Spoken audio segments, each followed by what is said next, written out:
I think that people, if you're worried about martial law, you should really be worried more about your privacy and personal security than martial law.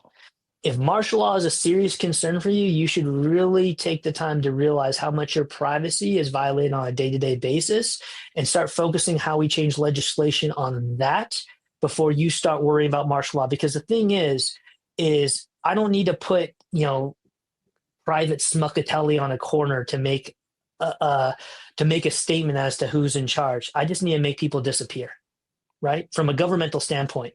So if all of a sudden your neighbor is super vocal about the government and things that they're doing and all that stuff, and then the next day, Jim Bob's gone and no one knows where he's gone, that's a much bigger concern for me in the world that we operate now than a private on the corner with a 15-year-old AR-15 and no magazines with ammunition.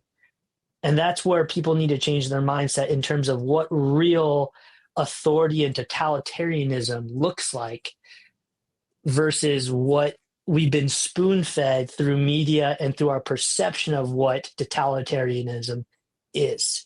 And we'll realize that there's a lot of stuff out there that, we don't realize what's going on. Yeah. Well, I could ask you a million more questions, but I think what I want to do now is kind of recap some of this stuff, right? Your food and water supply should be 90 days. Give me a second Yes, for a cough. go for it. Can I throw out some quick numbers that people should be thinking about?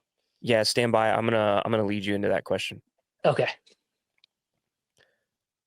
We could probably talk. I could ask you a million more questions. You're such a wealth of knowledge, and I really appreciate you coming on to discuss all of these sorts of things. But in the interest of being respectful of the listeners and your time, I kind of want to start to recap it. But I want to give you the floor real quick. And do you have any like basic numbers that you can shoot out to people for maybe food and water supplies or all these sorts of things? Like if someone's writing Yes. down and taking notes, this is the part where you pull your pen out and start jotting down some of the high level stuff. Chris, I'm going to turn it over to you.